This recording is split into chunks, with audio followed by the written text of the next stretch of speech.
Destiny 2 is a confusing game. Before Beyond Light dropped, new players could run through the Year 1 campaigns and get a guided introduction to the world of Destiny. After the release of Beyond Light, the original campaigns were removed and replaced with a short introductory quest. Looking at some of my previous videos, I see a lot of comments along the lines of, if there is no campaign available for free players, then what is there to do in Destiny 2? I completely understand the question, because new players are expected to just figure things out with no clear direction on where to go or what to do. This is a really unfortunate decision on Bungie's part, because I was honestly surprised at the amount of content that is available for free. The issue is that you are expected to find all this stuff for yourself, and that's just confusing for a new player. Here's hoping that Bungie actually brings back the Year 1 campaign so that new players have a good jumping off point. In the meantime, I thought it might help to go over a lot of the activities available to free-to-play players. There are probably things that I missed, but I feel like this will cover most everything. Timestamps are in the description below if you want to skip around. Now let's get into it. As you progress through the introductory quest, you'll eventually gain access to the director screen. This is the map of all the planets, which allows you to select a destination. One of the first things you'll likely notice are the various planets. Each destination in Destiny 2 is beautiful to look at and fun to explore. When it comes to exploring planets, there are a handful of things to check out. The most basic activity available are the patrol beacons scattered around the planets. Activating one of these will give you some minor tasks to complete. For example, activating this beacon tells me to kill dregs and pick up the drained ether tanks that they drop. Upon completion, I get some glimmer and a few of the destination materials. Let's be real here.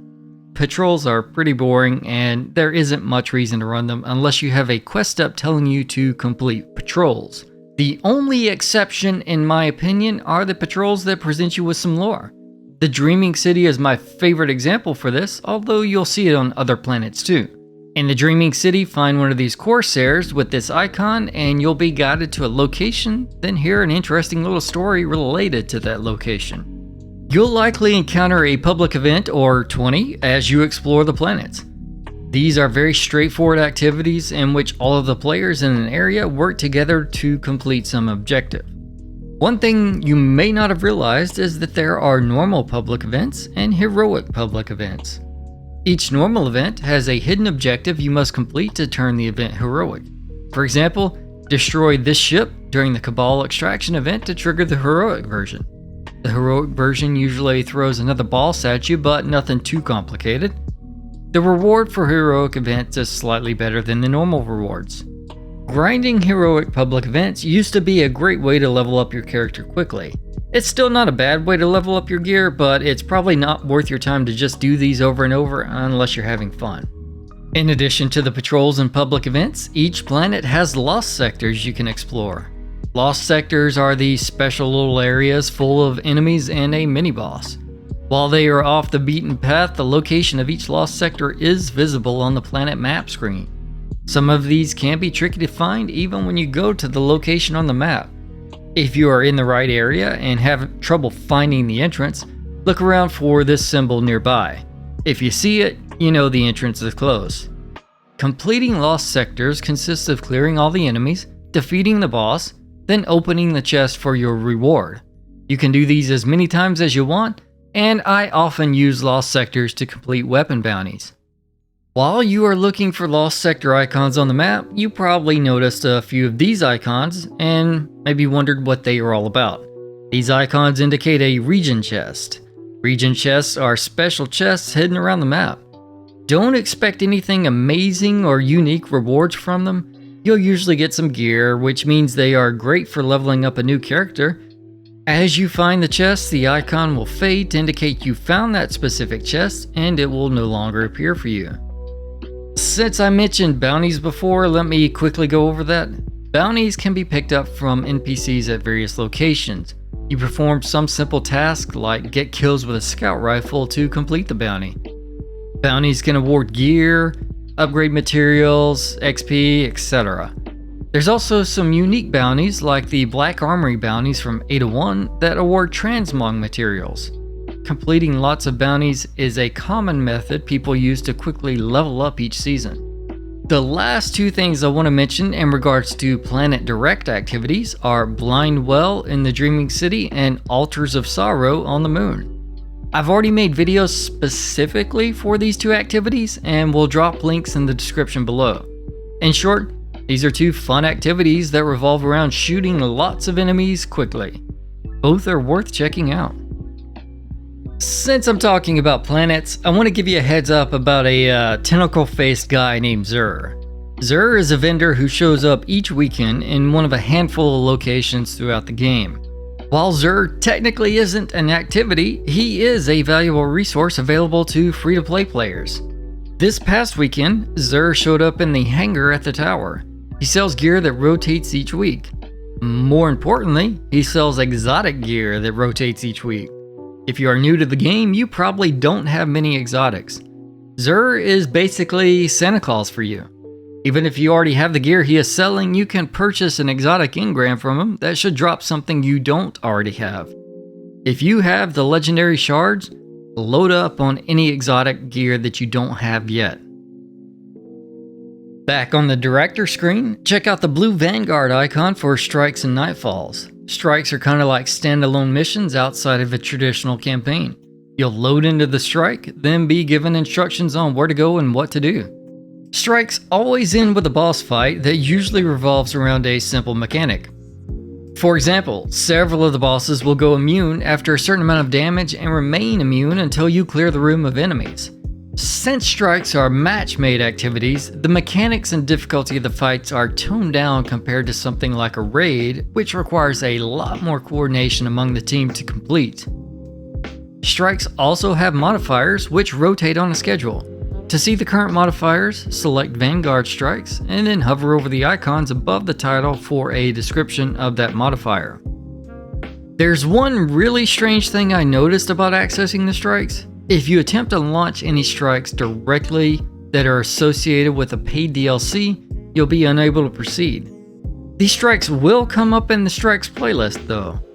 There really isn't a reason to launch a strike directly from the planet screen, so it just seems strange to me that you can play them in the strikes playlist, but you are blocked from launching them from the planet. Oh well, Bungie logic. As of August 28, 2021, here's the list of the strikes available within the game and whether it is free or associated with paid DLC. Based on what I just said about the paid strikes still being available in the strikes playlist, you may be wondering why I'm bothering to specifically list out whether the strike is classified as free or not. Well, that's because of Nightfalls. On the Vanguard screen in the director, you'll see the Nightfall option below the Vanguard Strikes option. Nightfalls are a more difficult version of Vanguard Strikes. Unlike the standard Vanguard Strikes, free players cannot access Nightfalls on weeks where the Nightfall is associated with paid DLC.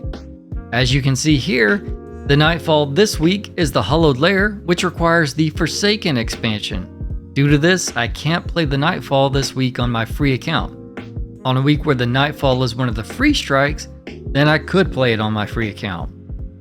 There are several difficulty options available for Nightfalls. The Adept and Hero options are match-made and not too difficult to complete, assuming your level meets the listed requirements. As a solo player, you can jump into these and get a taste of the more difficult in-game content. Once you move on to Legend and Master, you'll need to pull together your own team of 3 and you need to prepare yourself for the difficulty spike. There are a lot of negative multipliers, the enemies hit like trucks, and you are very squishy. The most difficult Nightfall version being the Grandmaster Nightfall, which is geared toward the hardcore player base. These are extremely challenging to complete, but they do give you an opportunity to create weapon and armor builds that are purposeful. Most of the content in Destiny 2 is very easy once you get a good set of armor and weapons. Nightfalls provide you with a way to test all of your good armor and weapons. Grandmasters are not available early in the season. At the time of making this video, Grandmasters will become available again on October 5th, 2021. Obviously, there needs to be a good reward associated with the effort. Nightfalls do offer unique weapons that are not available in any other game mode. Additionally, you'll get some exotic gear and materials from masterworking your armor and weapons. The more difficult version of the Nightfall you complete, the higher the chance for good loot. The PvP mode in Destiny 2 is named the Crucible. Select the red Crucible icon on the director screen and you'll get a menu of the different game modes that are currently available. The reason I say currently available is because there is a rotating game mode that changes weekly. Right now, the rotating option is Momentum Control. There are other modes like Mayhem, Clash, and Team Scorch to name a few. The basic mode, for lack of a better description, is named Control. Control is always available, as well as Rumble, Survival, and I will say Elimination. However, that one has a history of disappearing, so don't get mad at me if when you watch this video, it isn't there. It's there now, that's all I can say. Control is a 6v6 objective-based mode. Your objective is to capture at least 2 out of the 3 flags on the map. The more flags you capture, the more points you get with each kill. If the opposing team captures 2 flags and your team only has 1, that means the opposing team is getting double the points for every kill. It's going to be hard for your team to win in that scenario. Capture flags, get kills. That's all there is to Control. Once a month, you'll also see an option for Iron Banner.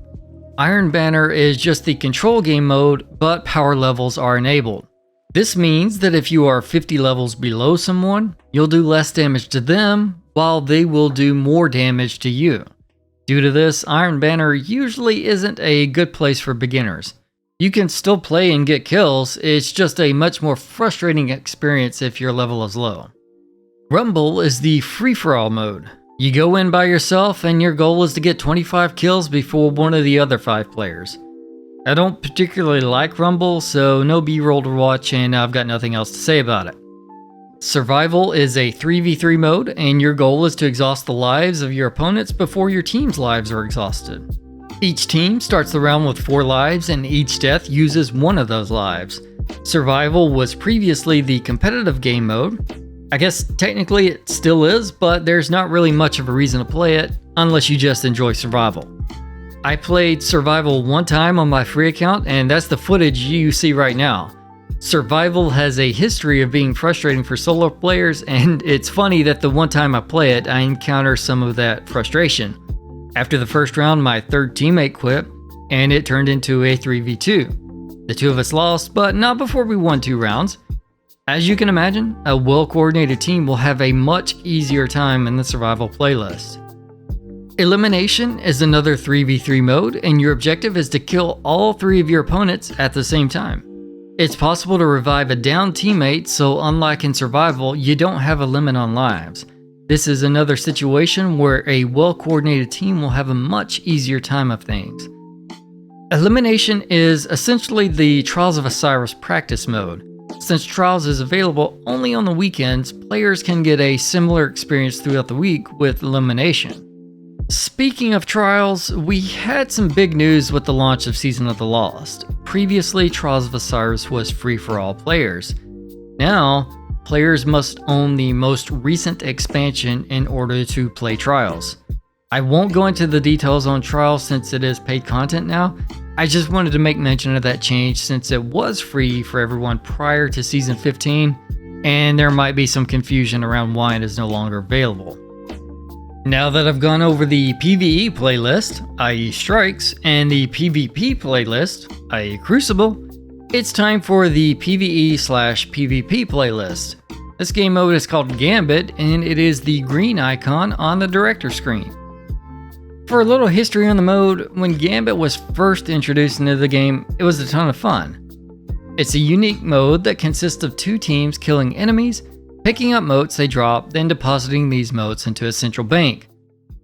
Your goal is to fill up the central bank, which will cause a boss to spawn. You'll also see these 2 characters called envoys spawn with the boss. Quickly take out the envoys as that gives you a damage bonus against the boss, then bring down the boss before the other team. As you are depositing motes, you are also sending enemies over to the opposing team and vice versa. The PvP part of the mode comes into play when you invade the other team's arena. Invading becomes available after depositing 25, 50, and 75 modes. The slashes in the blue bar at the top of the screen indicate when you've hit a threshold. Keep an eye on the red bar, as that tells you when the enemy team is able to invade your side. If the enemy team invades your side after your boss is spawned, then any kills will heal the boss. Taking out invaders should be considered a high priority. Gambit can be a fun activity if you don't take it too seriously. It's got some obvious flaws if you play it long enough. Heavy ammo breaks things a bit with invaders. Xenophage is a popular weapon for invading. Pick up heavy ammo, load Xenophage, invade, wipe entire team. With the amount of heavy ammo you can get around, it's easy for a coordinated team to just steamroll the opposing team. The other big flaw is with being able to melt the boss in seconds. There have been a few ways to do this over the history of Gambit, and I'm not going to cover any of them. Things like that really suck the fun out of the activity. I feel like there is a lot of potential, but Gambit needs some serious attention from Bungie if it is ever going to shine again. Alright, I saved the two best activities for last. The in-game content is where Destiny 2 really stands out. Once you've leveled up your gear to 1300 and you've got a good selection of weapons to handle any situation, it's time to take on raiding. The Vault of Glass raid is available for all players free of charge. If you haven't raided in Destiny 2 yet, just know that you are missing out on the best content in the game. I love the fact that this raid is free. Vault of Glass was the first raid I ever ran, and I've been hooked on the Destiny series ever since. This is a 6-player activity that requires coordination from the entire team. The enemies are challenging and the mechanics will test your communication skills.